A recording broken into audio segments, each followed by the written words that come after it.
Welcome everybody to the VR Master League.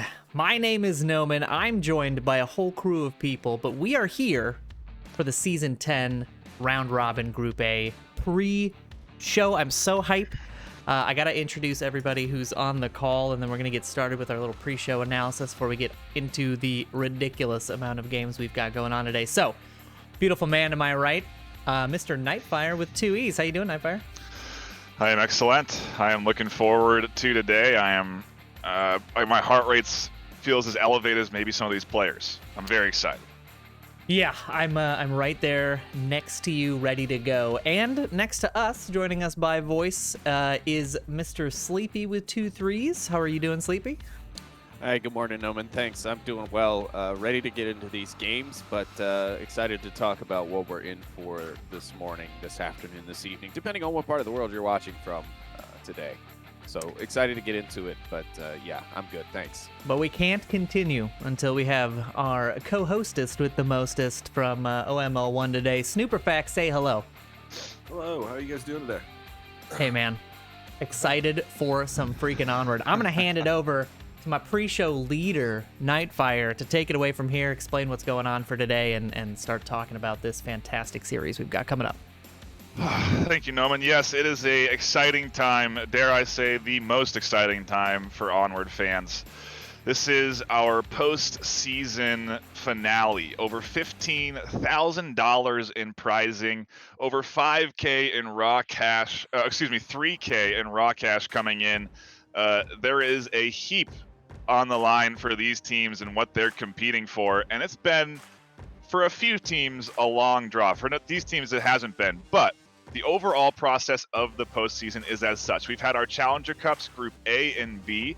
That was last weekend. The final is actually going to be after this round robin Group A stage, which is what we have today, which includes ranks number 2, 3, 6, and 7 worldwide in VRML. So if you're not familiar, teams play in a regular season in the VR Master League. It spans for several months. They play games weekly. They go up and down in rank, and at the end of the season, we kind of pool in our top 7, and that 8th team is the Challenger Cup finalist. But so today, there's not that 8th team. It's just teams 2, 3, 6, and 7. Tomorrow, we'll have round robin Group B, which is ranks 1, 4, 5 in the finalist of the Challenger Cup final today. And then next weekend, we have the semis and finals where we get down to the brass tacks and we get to see who is the best of the best in Onward for Season 10. And I mean, you want to talk about a long road. Some of these teams have been in VRML for years. They have been, part of the organization for so long. The teams today, if you're not familiar, include Mayhem, SEAL Team Bravo, Boss Fight, and G-Men, all absolute powerhouses of teams. And I want to dive in to each team's roster, take a look at who we think's powerful amongst these teams and why, and then really kind of come out at the end of the day with some sort of an idea of who we think is going to be the top 2 teams out of this round robin group stage. First up is, of course, Mayhem, ranked number 1 NA worldwide, number 1 NA, number 2 worldwide, just underneath beginners. A team that has climbed the ranks quite significantly over the course of just a few seasons. Yes, they've been around since Season 4, but it's really, I would say, in the last maybe 1 or 2 seasons that they've really started to shine and grow as a team. And it includes a very skilled host of players: Defilade, James Boak, Capitano, Monarchid, PotatoBot, Theta, and Wookie. And Noman, I want to start with you. When you're looking at this roster from the Mayhem team, what's the player that really sort of stands out to you? Who do you see as a leader? I mean, if I'm going pure facts, James puts that team together, I think, bit by bit almost every time they play. The man is a coordinating genius. I've seen him at work in lobbies and stuff, and he does it even when it's not his team. Yeah. In terms of leading on the battlefield, it kind of varies. They're a team that really balances well. I think one of the players that I have to give a shout out to is Defilade. When he's on the field, he plays the long range, right? And he's got that visibility on the field, and I think he does a really good job of keeping his team informed and keeping them, protected. He's dangerous with that rifle. So I got to give him a little side shout out. But James would be, an easy pick, not just because he's the captain, but he's got that sort of mentality. Sleepy, your thoughts, same question. Who do you see as sort of a standout player amongst this Mayhem team? Well, to be honest, Noman kind of took all the words right out of my mouth, if I'm fair. But James is an excellent leader. I think I agree with Noman that he has built and builds his team construction quite well for each matchup. And I'm sure we'll be seeing that here today. Definitely does a great job with the long range stuff, as you mentioned. But yeah, they're all really well balanced players if you really think about it. Wookie, our fellow caster friend, is quite good on the field. Data, of course, with his series of informational videos for Onward players out there or aspiring Onward players out there, is a bevy of information himself. And Potato Bot is a playmaker. So I can't narrow it down to just one player. But if I did, I guess I would have to give it to the captain, James, just because not only does he build the team outside the map, but when he's in game, he's also doing that same thing. He's also still, kind of driving and coordinating the team on the battlefield. Yeah, it kind of makes me think a little bit that maybe the two casters have just been getting an extra reps. They get to watch more games, really, and maybe it's played an effect in their overall strategizing and how they sort of attack each objective. But one thing I wanted to kind of highlight and maybe get your opinion on it, Snooper, was what Noman said, and that the comms are, really come out pretty aggressively from Deflay. They're not afraid to radio in information. And when we talk about Onward, it's always important, I think, to address the sort of maybe big point that a new person to the game might not understand, is that the comms in Onward are open. Anybody can hear them if you're within a proximity, and at the same time you can radio to the entirety of your team by holding onto the radio on your shoulder. And some teams opt to sort of just put out that communication, others opt to go as stealth and avoid communicating. What are your thoughts on the importance of communication and how Mayhem do it? Well, Mayhem's a team full of veterans, and there's not much more to say about the individual players that hasn't been said. They're all really, really good, and they all complement each other, and that's really what makes up an Onward team. It's not just one player exactly that can go around and sort of Rambo the other team. You need everyone to sort of come in, communicate, make plays even. You need to be able to be a little bit flexible on how you're moving, how you're shooting, how you're able to push into the defensive, perimeter. And Mayhem's a team that really, really excels at that. Yeah, absolutely. When you talk about all veteran players, it's very rarely do you get into a lobby with someone on this team that isn't very active at communication. I do want to move on because we have three other teams that we want to highlight and dive into next on the list. Actually, let's go with who Mayhem will be facing off with first today, which is going to be SEAL Team Bravo. And you want to talk about veteran players. This is a team that has only been around since Season 9. Yes, it has some players that have been around for quite a while. When you look at the roster, you have Raz, Drunk Drummer, Diesel, Hondo, Staycom, and The Sickness. But they have really done quite a lot in such a short amount of time. And Noman, I want to get your sort of initial thoughts on the SEAL Team Bravo team as a whole. Yeah, these are individual threats put together, right? And I think one of the reasons this team came together was, a lot of lone wolf strategies across this board. A lot of players that I would be afraid to go against mano a mano, right? And I think they recognized that ability and decided, hey, you put a bunch of guys who by themselves can do a lot of good work together and try and make a team out of it. And it worked, right? It doesn't always, but in this case, It really worked out for them, and they found a good rhythm. They found a punishing strategy in terms of raw aggression that really works. It really dismantled a lot of teams in the later half of the season, and they've definitely earned their spot here. Yeah, and if you look at the later half of the season, almost no coverage on this SEAL Team Bravo squad. And when you talk about teams doing their homework and sort of looking and researching how to approach and attack another squad's defense or offensive style, it's definitely important to sort of go back and be able to look at that footage. And all they really have to look at for SEAL Team Bravo, is 4 games this season. Very early on, a lot has changed since July in this game. And Sleepy, I want to get your thoughts. Do you think SEAL Team Bravo could maybe be a dark horse in this entirety of our postseason? I think any one of these teams could be a dark horse Sure. in this, but yeah, I mean, I guess you could consider SEAL Team Bravo kind of the underdog here if you look at the other teams in today's round robin group, for example. I mean, G-Men, Boss Fight, and Mayhem are all names that have been around. Even Mayhem has been around now since, I believe, season 5 time frame. Yeah. So 4 or 5. So 5 or 6 seasons now they've been with us. And then, of course, Boss Fight and G-Men around since pretty much inception of the league. And so I mean, it is safe to say SEAL Team Bravo are an underdog, but like you mentioned, there are some experienced players on that team. I mean, the Sickness, previously the captain of SMC, and he's also put together other teams as well since that time.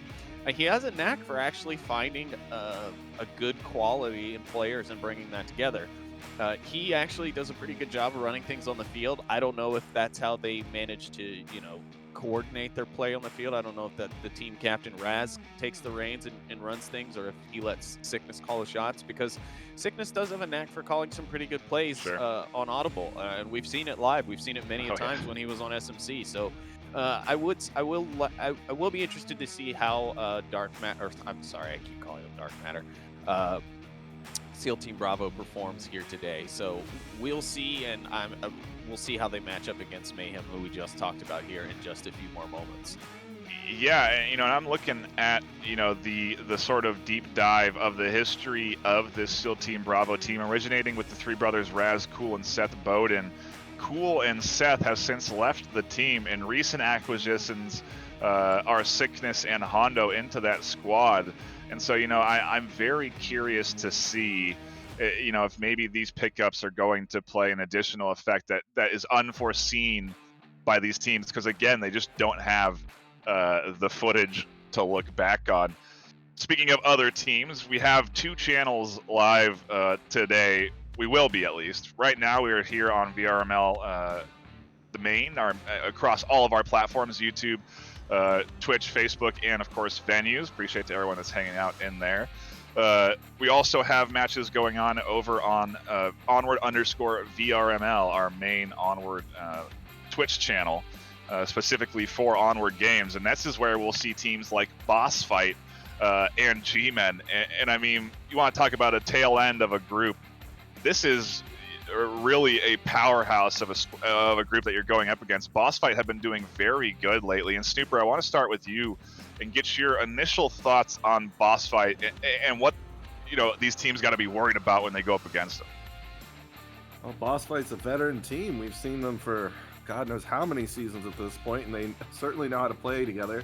They've got a few really good snipers on their team, and that's something that a lot of teams aren't very used to dealing with. The long-range battle is something, especially with Boss Fight's range. They'll use the 12x and a bolt action to really put you down, or at least a semi-auto, and they're up in the hills. You can't see that far typically with the hollow sights or even a 2x or a 4x. It becomes a little bit of a dicey deal to pick out snipers like that, but when it comes to the close range, Boss Fight has that too. And I love that you point out the sniping, because I think Boss Fight have been innovating on sniping as well. You talk about maps like Bazaar, where sure there is some long angles, but we widely consider that to be a close quarters map. We've seen Viper bring a sniper into that close quarters proximity, and I'm kind of curious on your thoughts on that, because I think it adds a whole different sort of element of threat, because he's picking up new angles that people aren't ready for. Yeah, you're not expecting somebody to see you from across the map. Like, there are situations on that map where you think, no one's got a scope. There's no way he's gonna see me in the the crack of this of this fence, or in the hole in this wall or whatever. But he's gotcha. And they play Bazaar the most of any map. At least in Season 10, it was their most played map. They've won over half of the rounds they've played on it, and that is actually a higher score than most teams on Bazaar, a higher overall percentage of wins. So it definitely plays an effect because they have that additional threat that most teams, at least until you play them once or twice, don't really anticipate. Yeah, and I mean, you talk about the maps and what we're going to see today. I mean, Sleepy, I'm kind of curious, just as a general sense and a general scope before we move on to the next team. Do you think we're going to see a lot of long range? Do you think, I mean, if I'm any team, I'm banning Downfall almost every time against boss fight. You know, I am expecting with the teams that we have in this group that we will see some more of the open range, longer firefights. I'm anticipating we will probably see some quarantine at the very least. Sure. Yeah, we will probably see Bazaar banned against these guys. I wouldn't be surprised if they ban quarantine as well, unless the other team feels very confident on the map. But again, like Noman mentioned, Lonely Viper bringing that 12x and that sniper capability to just about every map from big to small is a real threat and something that you have to be cautious of. I mean, you can't even peek. Like, even the safest peek becomes dangerous, because that 12x can spot pixels unlike anything else. But I mean, there are many other playmakers on this team, well seasoned. You got Scooby, the team captain, the shot caller on the field, Legil, another playmaker for them, Radar Head, who unfortunately isn't here. He's on vacation in the islands right now. So everybody wish him a happy vacation, him and his family.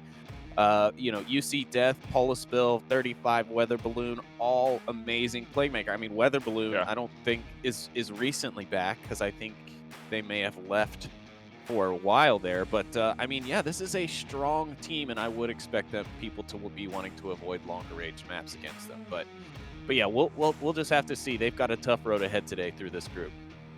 They really do, and I mean, you look at the road ahead. It's up against teams like G-Men, the final team in our first group of round robins today, and that consists of players like The Man, 404, Miracle Dev, Brass to Mouth, Zach Fontaine, Kija, Nintendo, and Officer Jigglykick. I don't know who that name is, but someone on their roster there. I don't think we'll be seeing that player today. I'd be surprised, considering the others are the core of it. But a team that has been around for a long time, and a team that is powerful, especially this season. They have proven to be a team that can maintain a top 8th position, and with all the change that we've seen over the course of 1.8 and the course of Season 10, I think it's an impressive thing that just to highlight that they've managed to keep sort of the level of performance that they have across multiple seasons and all the changes that we've experienced in 1.8. And Snooper, again, I'll start with you. Your initial thoughts on this G-Men team. If you were to be going up against them, how are you feeling? Well, it's another veteran team. It's 404, Brass to Mouth, Kija, The Man. I mean, names we've heard for immemorium in the league. And they definitely know how to play the close game. They definitely know how to play the mid-range game. I'm a little worried when they come up against a team like Boss Fight that can play more of the long range. But besides that, I mean, they can take any of the teams on the roster right now. Yeah, they certainly have shown a bit of, I wouldn't say ineptitude, but they have shown that they struggle a little bit more on those longer range maps. But even then, they have done well there too. They can sort of sneak a cap on you on a map even like Downfall. You can't count any one of these teams out, but especially the likes of G-Men. They're familiar with a host of going up against a diverse amount of situations, and very familiar, I think, with some of those maps. Quarantine, I think, would be a good pick against them. And we talk about maps. What do you see G-Men playing the most, Noman? Yeah, I can kind of see Cargo in the rotation if it doesn't get banned against them, right? We do have to worry about bans. We didn't have them last week in the Challenger Cup series, but here we're in the best of 2 format, or sorry, not even best of 2. We are playing 2 rounds every round, and then it's an aggregate of scores that decides the top 2. So there are bans on each side. Teams will have to ban something, and right now Cargo is the top played map for G-Men, and we, if you've been around the Onward League for a while, you've seen the kind of work that Zach Fontaine and The Man do with the shield and the LMG. So a scary prospect. I would venture to say I'm going to just go. I feel like they're creatures of habit. So I'm going to say Suburbia and Bazaar are going to be their sort of fallback, more consistently played. They are the 2 heaviest played maps after Cargo. In fact, tied for the times they've played it. So that's what I think I would expect to see. Should be an exciting matchup, and if you want to talk about matchups and where to see them, here is the breakdown for today. Over on this channel here on the VRML main and across venues, Facebook and YouTube, we have Mayhem and SEAL Team Bravo to kick things off, then Mayhem versus Boss Fight, and then Boss Fight versus SEAL Team Bravo. And over on Onward_VRML, we'll have Boss Fight versus G-Men, G-Men versus SEAL Team Bravo, and Mayhem versus G-Men. Really, it'll be the G-Men sort of featured channel. If you want to be following them, you can just stick around there for the entirety of the day. But it is going to be a long day. It is going to be, like Snowman said, 2 rounds, 2 maps apiece. So, you know, I'm excited. I don't know really what to expect, but you know, we have to make one of the things that we got to do here is predictions, and we got to sort of guess at what we think we're going to see today. And you know, the format here, we take the top 2 teams from each round robin stage, and they go to the semifinals next weekend and square off against each other in a elimination bracket. Who do you think, Noman, I'll start with you, is going to take the top 2 spot out of Group A? Keeping my answer short, we've got to get ready for these games. Yep. So I'm just going to go flying out the gate, Mayhem and G-Men. That's my 2. Good. Tough choice, man. It's tough choices when you look at it. Sleepy, I'm going to delay my response and go to you next. Yeah, for me, also short and sweet today. My picks are Mayhem and Boss Fight. Okay, respectable. Mayhem getting 2 votes there, though. Snooper, you're up next. Who do you see is coming out of Group A? I mean, I agree with Sleepy. Mayhem and Boss Fight all day. Okay, you know, and I feel like I was gravitating towards that early as well. Sleepy, Mayhem and Boss Fight, but Hey, go with what you feel, man. Just call it. Like I'll go Mayhem and Boss Fight, but man, I want to see. SEAL Team Bravo, I think, might surprise us today. I really do. Dark Everybody Horse. wants to see the Dark Horse the underdog. is absolutely, if we're gonna pick underdogs and possible Dark Horse, SEAL Team Bravo is obviously the choice. Yeah. Ooh, so exciting. There's going to be some fantastic Onward coming up here, folks. But like Noman said, we are going to have to cut out and take a brief pause as we get into lobbies and get set up for the first match of Group A. This is going to be the best Onward you can watch. Do not go anywhere. It'll be back in just a few minutes.